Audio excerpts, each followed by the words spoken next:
नमस्कार, traders diary में आपका स्वागत है। मैं हूं आपके साथ कुशल गुप्ता। कारोबारी हफ्ते का है तीसरा मिड वीक सेशन। यहां पर आप देखिए और जिस तरह से बाजारों में तेजी अब वापस से लौटती हुई दिख रही है, हमारे चेहरों पे भी मुस्कान कहीं ना कहीं इस चीज़ का अंदेशा आपको दे रही होगी, क्योंकि एसजीएक्स निफ्टी आप सबसे पहले देखें तो यहाँ पर लगभग 100 अंकों की तेजी के साथ ये कारोबार करता हुआ नजर आ रहा है। और आप देखिए ये जो तेजी है ये मेंटेन्ड है। सबसे बड़ी बात ये है कि यहाँ पर अभी आपको वॉलेटिलिटी देखने को नहीं मिल रही है। अच्छी खासी गैप अप ओपनिंग की एक्सपेक्टेशंस है।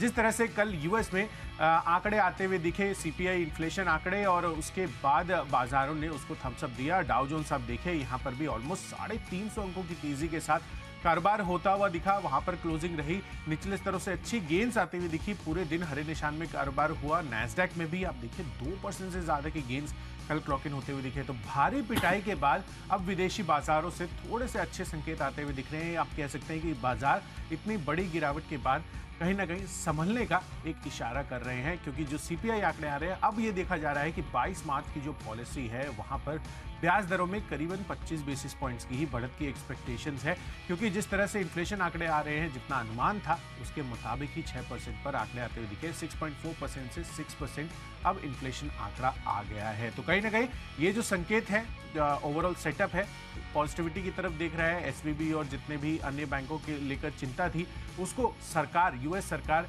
कंटेन कर चुकी है। अब देखना होगा कि यहाँ पर और कंटेजन फैलता है या नहीं, कुछ नया ट्रिगर निकल कर आता है। बट अभी जो मूड माहौल है, अभी जो मोमेंटम है, वो कहीं ना कहीं पॉजिटिविटी का ही इशारा कर रहे हैं। तो मेरी सूची में तो अभी सभी के सभी खरीदारी के ही कॉल्स हैं, क्योंकि जो सेटअप है वो पॉजिटिविटी के साथ लग रहा है। अरमान, आप कैसे अपनी रणनीति बना रहे हैं और कैसा लग रहा है बाजार आपको? देखिए, बिल्कुल जैसे अगर मैंने पहले भी कहा था कि जब पूरा सेंटीमेंट खराब था तब भी मैंने तो सिर्फ 2 ही सेल कॉल दिए थे, तो आज तो पॉजिटिव है। तो बट अब 12 कॉल्स नहीं दे सकते आज। देखिए, अब मैक्सिमम अगर आप देखेंगे तो यहाँ पर अगर आप जो ओवरऑल इंडियन पर्सपेक्टिव से, जैसा मैंने पहले भी बताया था कि इंडियन पर्सपेक्टिव कंपैरेटिवली काफ़ी बढ़िया स्टोरी है। और ऐसी चीज़ें जब रिसेलेंस आता है तो ऐसे टाइम पे जब ज़्यादा दिक्कतें होती है तब ऐसी इकोनॉमी जो रिसेलेंट है, जो लगातार अच्छी हो रही है, तो वो अच्छी उभर के आती है। उस हिसाब से अगर मैंने भी अगर देखेंगे सारे बाय लिए हैं। चलिए, तो सभी बाई स्टॉक्स हैं हमारी सूची में अब तक। और यहाँ पर जो कैश सेगमेंट की हमने स्टॉक्स जो चुने हैं, इस सेगमेंट में जो हमारा पहला सेगमेंट होता है वहाँ पर कौन से स्टॉक्स लिए हैं वो अब आपके सामने क्विकली लेकर आते हैं। कैश सेगमेंट में अरमान आप बताइए, आप शुरुआत कीजिए। देखिए, कैश सेगमेंट में मैंने जो एक स्टॉक लिया है वो है रेलटेल, क्योंकि अगर आप देखेंगे यहाँ पर इनको एक बढ़िया जो ऑर्डर है वो लगभग 290 करोड़ का के आसपास का जो है इनको एक वर्क ऑर्डर मिलता हुआ दिखा है, और आईटी इंफ्रा के लिए इनको ऑर्डर मिलता हुआ दिखा है। और ये ऑर्डर जो इनको पूरा करना है वो भी सिर्फ 10 महीने में ही पूरा करना है। रेलटेल के उस हिसाब से देखेंगे, अगर आप लगातार इनको छोटे छोटे ऑर्डर्स, अगर आप पिछले 3 महीने के अगर आप सर्कुलर्स देखेंगे, इनको छोटे छोटे ऑर्डर्स लगातार मिलते हुए जा रहे हैं, तो उस हिसाब से यहाँ पर जो है कन्विक्शन जो है बढ़ता है। क्योंकि अगर आपको ऐसी कंपनी अगर कोई मिल रही है जो लगातार ऑर्डर बुक दे रही है, मतलब आपको अर्निंग विजिबिलिटी है, तो इस अनसर्टन टाइम में जहाँ पर आपको एक अर्निंग विजिबिलिटी दिखे, वो कंपैरेटिवली आपके लिए एक अच्छा हो जाता है। इस खबर का तो फायदा मिलेगा ही सही, इसलिए रेलटेल बाय करना होगा। टारगेट रखेंगे 109 का और स्टॉप लॉस रखेंगे 104 का। चलिए, तो लगातार हम देख ही रहे हैं कि रेलवे से जुड़े हुए काफ़ी सारे काउंटर्स, आरवीएनएल ले लीजिए और रेलटेल ले लीजिए, लगातार इनको ऑर्डर मिलते हुए दिख रहे हैं और उसका रिएक्शन भी आपको स्टॉक प्राइस पे आता हुआ नजर आता है। तो रेलटेल काफ़ी अच्छे यहाँ पर ऑर्डर विन इनके आती हुई दिख रही हैं।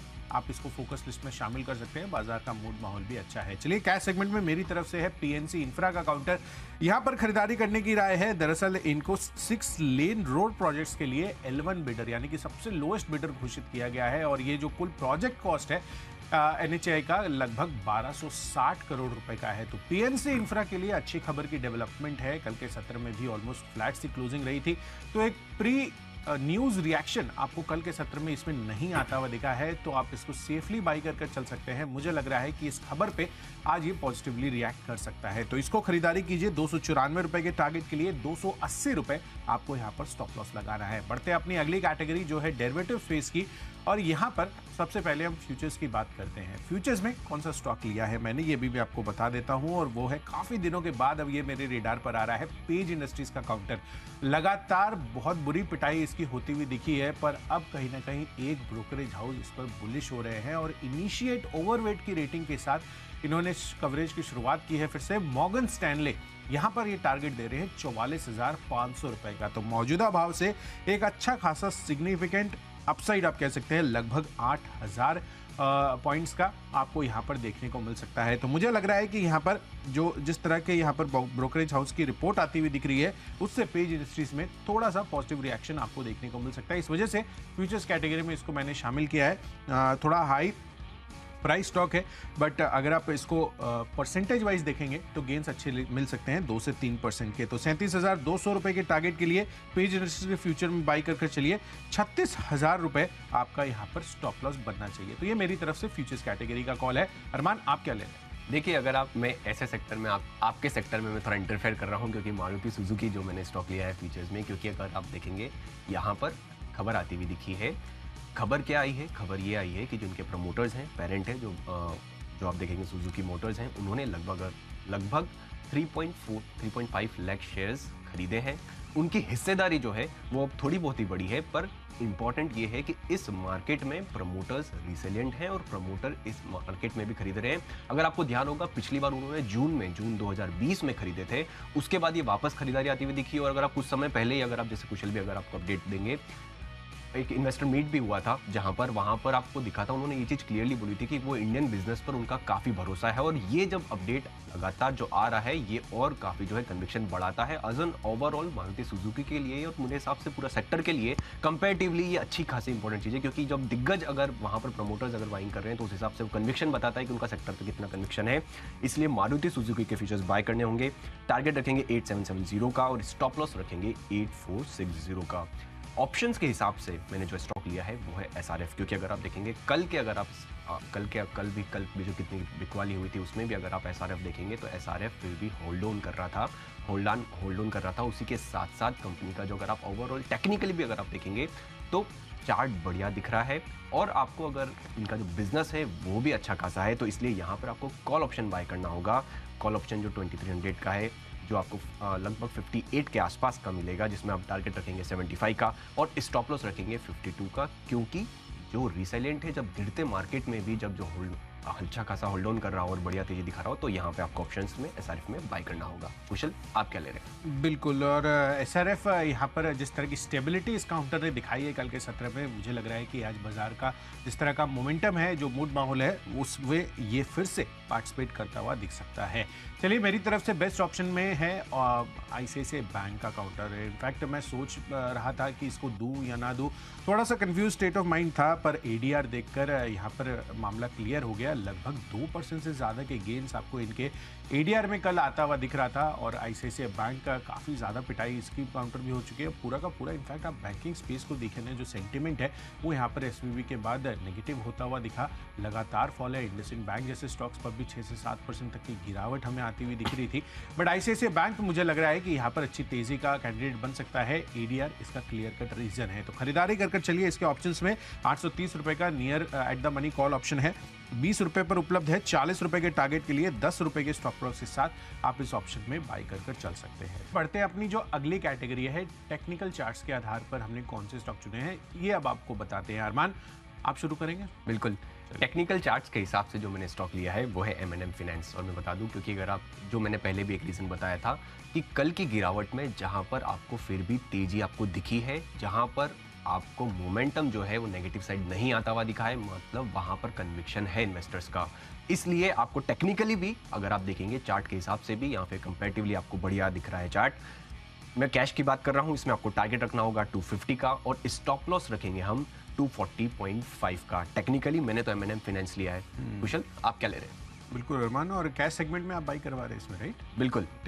तो चलिए, कैश सेगमेंट में M&M फाइनेंस, इस पर नजर रखिए। चार्ट स्ट्रक्चर भी बुलिशनेस दिखा रहा है, और कल के सत्र में जो भी स्टॉक्स, एक्चुअली अरमान जो कह रहे हैं सही है कि यहाँ पर जिसने भी आपको स्टेबिलिटी दिखाई है, या फिर जो कह सकते हैं कि जिस तरह से गिरावट होती हुई दिखी थी बाजारों में, उसको यहाँ पर इन्होंने अपना हैंड होल्ड किया है। और स्पेसिफिकली अगर आप M&M फाइनेंस की बात करेंगे ना, तो यहाँ पर काफ़ी स्ट्रेंथ रही थी, खासकर अगर आप BFSI NBFC स्पेस की बात करें, यहाँ पर सबसे बड़ा गिरावट का तबका बनता हुआ नजर आ रहा है एसवीबी के बाद।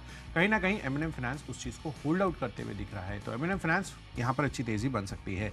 चलिए मेरी तरफ से टेक्नोपिक के आधार पर है MCX का काउंटर। इनफैक्ट इसको लेकर जो खबर आती हुई दिखी थी 2 दिन पहले की FPIs को कमोडिटी डेरिवेटिव्स में यहाँ पर ट्रेडिंग करने के लिए रास्ता साफ हो गया है, वो क्लियर कट एक बहुत बड़ा पॉजिटिव था। पर ये मार्केट फैक्टरिंग नहीं कर पाया उसको अब तक, क्योंकि बाजारों में गिरावट लगातार आपको देखने को मिल रही थी। तो इससे मुझे लग रहा है कि यहाँ पर अब बाजार का जो मूड माहौल सुधरता हुआ दिखा है, SGX निफ्टी लगभग 100 अंक की तेजी दिखा रहा है। MCX में अच्छी तेजी आज लौटती हुई नजर आ सकती है। इस वजह से मैंने इस काउंटर को एज ए टेक्नोपिक चुना है, क्योंकि चार्ट स्ट्रक्चर भी कल के सत्र में इसमें स्टेबल रहा है। इनफैक्ट पिछले 2 दिनों से ही चार्ट स्ट्रक्चर स्टेबल है। तो 1520 रुपए के टारगेट के लिए MCX पर खरीदारी कर चलिए। इसके फ्यूचर्स में बाई कर चलना है आपको। 1460 रुपए का आपको यहाँ पर स्टॉप लॉस लगाना है। चलिए आगे बढ़ते हैं और यहाँ पर जो फंडा पिक है अब उसकी तरफ रुक कर लेते हैं। यहाँ पर मैंने स्टॉक चुना है इंडसइंड बैंक का। दरअसल जो 2 दिन पहले खबर आती हुई दिखी थी इसमें कि यहाँ पर जो CEO जो MD है उनका जो टेनियर है वो 2 साल के लिए बढ़ाया गया है। वो कहीं ना कहीं थोड़ा सा टर्न ऑफ होता हुआ दिखा था लोगों के माइंड में, बट एनालिस्ट काफ़ी सारे ये मानकर चल रहे हैं कि ये जो शॉर्टर टर्म के लिए टेनियर बढ़ाया गया है वो उतना बड़ा नेगेटिव नहीं है। तो जो मार्केट सेंटिमेंटली इसको 6-7% की गिरावट दिखा रहा था, मुझे लग रहा है कि कंपनी के फंडामेंटल्स हमेशा से स्ट्रांग रहे हैं और यहाँ पर ये टेम्परेरी ब्लिप आया था, बट आगे चलकर काफ़ी अच्छी पॉजिटिविटी आपको देखने को मिल सकती है बाजार के मूड माहौल में भी। आज आप देखिए अब SGX निफ्टी सेंचुरी मारता हुआ दिख रहा है। इंडसइंड बैंक यहाँ पर अच्छी तेजी बन सकती है। 1100 रुपए के टारगेट आज के लिए यहाँ पर हासिल हो सकते हैं, पर 1050 ये आपको स्टॉप लॉस भी नहीं भूलना है। देखिए फंडामेंटली जो स्टॉक लिया है वो है नितिन स्पिनर्स। अब उसका रीज़न क्या है, ये कंपनी अगर आप देखेंगे 1992 की इतनी पुरानी कंपनी है, कोई नई कंपनी नहीं है। कंपनी क्या बनाती है? धागा बनाती है, जिसको यान बोलते हैं, निटेड फैब्रिक, और उसी के साथ साथ आप वूवन क्लोथिंग अगर आप देखेंगे वो भी बनाती है। अब इंटरेस्टिंग चीज़ ये है कि कंपनी का एक बड़ा कैपेक्स चल रहा है, लगभग 955 करोड़ का कंपनी का कैपेक्स चल रहा है। एक और इंटरेस्टिंग डेटा इसमें ये है कि अगर आप पिछले 12 साल का डेटा उठा के देखेंगे, इवन कोविड का डेटा भी देखेंगे, तो वहां पर किसी भी साल इनका रेवेन्यू कम नहीं हुआ है और वर्स्ट केस में भी इनका मार्जिन जो है वो 11% तक मार्जिन रहे हैं। और अगर आप पिछला अर्निंग्स कॉल देखेंगे तो मैनेजमेंट ने क्लियरली बोला है कि जो इनकी स्पिंडल की कैपेसिटी है जो 55% के आसपास थी वो 90% पर आ चुकी है उस हिसाब से। और कंपनी का वैल्यूएशन P6 पे है, PB 1.3 पर है, तो उस हिसाब से आपको काफी बढ़िया कन्विक्शन आता है। इसलिए नितिन स्पिनर्स को बाय करना होगा। टारगेट रखेंगे 270 का और ड्यूरेशन रखेंगे 1 साल का। इन्वेस्टमेंट के हिसाब से जो मैंने एक स्टॉक लिया है वो है इलिकॉन इंजीनियरिंग, क्योंकि जब इनके नतीजे आए थे इन्होंने इन्वेस्टर प्रेजेंटेशन दी थी। इन्वेस्टर प्रेजेंटेशन में इन्होंने आउटलुक बताया। आउटलुक में इन्होंने गाइडेंस जो दिया वो दिया कि FY24 के लिए जो इनकी रेवेन्यू का टारगेट दे रहे हैं वो 2000 करोड़ का दे रहे हैं।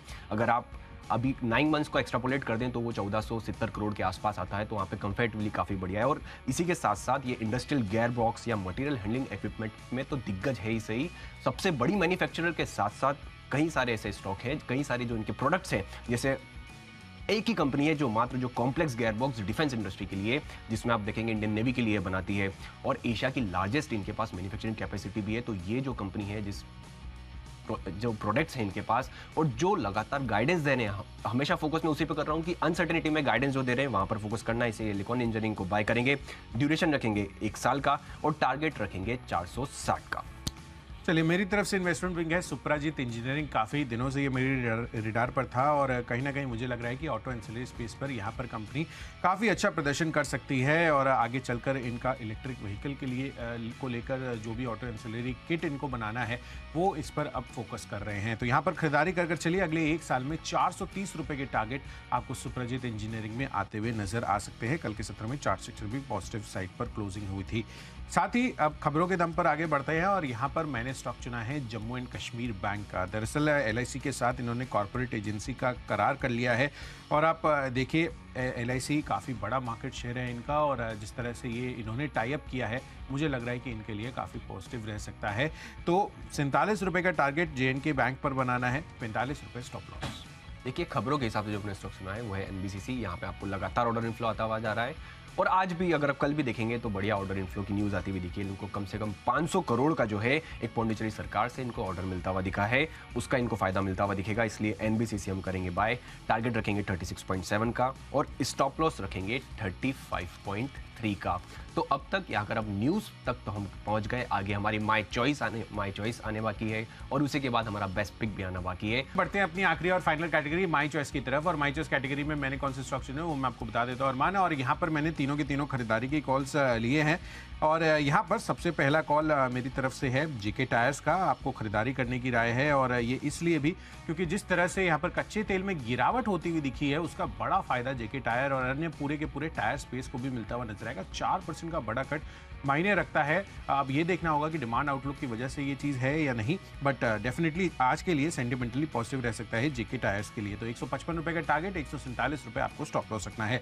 दूसरा कॉल है एशियन पेंट्स पर। यहाँ पर भी खरीदारी करनी है, रीजन सिमिलर है जैसे कि मैंने जेके टायर के लिए बताया। तो पेंट्स स्टॉक्स और पेंट सेक्टर भी आज फोकस में रहेगा। 240 रुपए के टारगेट के लिए यहाँ पर भी खरीदारी कीजिए। 2720 रुपए, ये 2730 रुपए ये आपका स्टॉप लॉस बनेगा। और आखिरी कॉल है एचडीएफसी बैंक पर। तो जैसा कि मैंने आईसीआईसीआई बैंक को लेकर आपको बताया कि एडीआर पर अच्छी तेजी थी, यहाँ पर भी एचडीएफसी बैंक ने भी काफी सपोर्ट दिखाया है। करीबन 1% के गेंस वहां पर भी थे एंड चार्ट स्ट्रक्चर पर भी स्टेबिलिटी आपको कल के सत्र में बनती हुई नजर आई। तो 1600 रुपए के टारगेट के लिए यहाँ पर भी खरीदारी करनी है।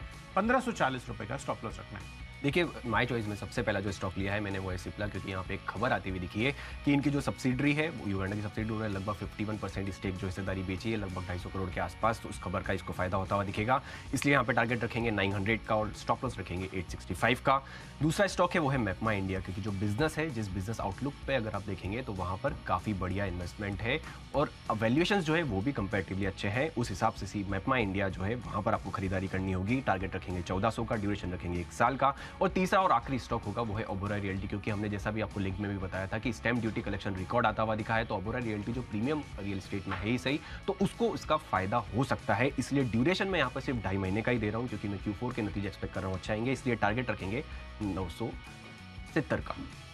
चलिए, तो ओबेरॉय रियल्टी इस पर भी आपको फोकस कर चलना है। तो चलिए, डिटेल विश्लेषण तो हमारा हो गया है सभी स्टॉक्स और उनके लेवल्स को लेकर, पर अब जल्दी से एक क्विक रिकैप कर लेते हैं। कैश सेगमेंट में मैंने स्टॉक चुना है पीएनसी इंफ्रा का। ऑर्डर विन पर यहाँ पर अच्छी तेजी बन सकती है। साथ ही पेज इंडस्ट्रीज, मॉर्गन स्टैनली की पॉजिटिव ब्रोकरेज रिपोर्ट आई है। आईसीआईसीआई बैंक पर फोकस रखिए। एडीआर पर अच्छी मजबूती थी, साथ ही एमसीएक्स स्टेबिलिटी दिखा रहा है पिछले 2 दिनों से। यहाँ पर आज बाजार के मूड माहौल में अच्छा पॉजिटिव बन सकता है।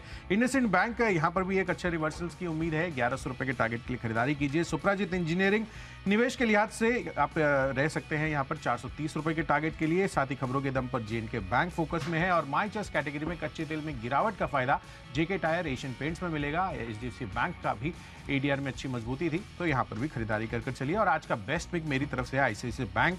830 रुपए का at the money call option खरीद कर चलिए। 20 रुपए पर उपलब्ध है। 40 रुपए के टारगेट के लिए यहाँ पर अच्छी मजबूती रह सकती है। चलिए कर लेते हैं रिकैप। कैश में लिया है रेलटेल, क्योंकि ऑर्डर मिलने का जो है फायदा होता हुआ दिखेगा। फ्यूचर्स में मारुति सुजुकी, जहाँ पे प्रमोटर ने जो हिस्सेदारी खरीदी है उसका फायदा। ऑप्शंस में एसआरएफ खरीदेंगे। और टेक्निकली एम&एम फाइनेंस जो है बढ़िया लग रहा है। फंडामेंटली इंफिन स्पिनर्स जो है वैल्यूएशन और स्पेस बढ़िया लग रही है इन्वेस्टमेंट के हिसाब से। एल्कॉन इंजीनियरिंग काफ़ी इंटरेस्टिंग लग रहा है खबरों के हिसाब से। एनबीसीसी, जहाँ पे ऑर्डर की खबर आई है वहाँ पर आपको खरीदारी करनी है। और माई चॉइस में सिप्ला जो खबर आई है वहाँ पर फायदा होता दिखा रहा। और मैप्मा इंडिया, ओबेरॉय रियल्टी फंडामेंटली देखेंगे तो काफ़ी कंपैरेटिवली बढ़िया स्टोरी है। और बेस्ट पिक होगा मारुति सुजुकी, क्योंकि जो प्रमोटर बाइंग कर रहे हैं उस हिसाब से कन्विक्शन बढ़ रहा है। बिल्कुल, तो चलिए, सभी स्टॉक्स उनके लेवल्स का तो हमने रिकैप आपको करके दिखा दिया है, पर आपको यहाँ पर अब फोकस करना है कि बाजारों पर आज किस तरह की रणनीति बनी है। क्योंकि यूएस में इन्फ्लेशन आंकड़े अनुमान के मुताबिक ही आते हुए नजर आए हैं और आज बाजार उसको थम्स अप देते हुए दिख रहे हैं। अमेरिकी बाजारों में कल अच्छी तेजी थी। एसजीएक्स निफ्टी 100 अंकों की तेजी लगभग दिखा रहा है। किस तरह से ट्रेड करना है, सीधे चलते हैं पूरी स्ट्रेटेजी को समझने के लिए। शेयर बाजार लाइव में अनिल सर और दीपांशु के पास, फिलहाल दीपांशु हमारे साथ जुड़ चुके हैं। Deepanshu, good morning. Good morning Kushal, good morning Armaan. बिल्कुल एक्शन के लिए हो जाइए तैयार। फाइनली एक बाउंस बैक के संकेत आ रहे हैं, बट सवाल यही है कि ये कितना टिकाऊ है। मिडवीक सेशन भी है, ज़्यादातर एक्शन इसी दिन होता है। तो आइए देखते हैं आज के लिए क्या है स्टोर में। करते हैं शुरुआत शेयर बाजार लाइव की हेडलाइंस के साथ।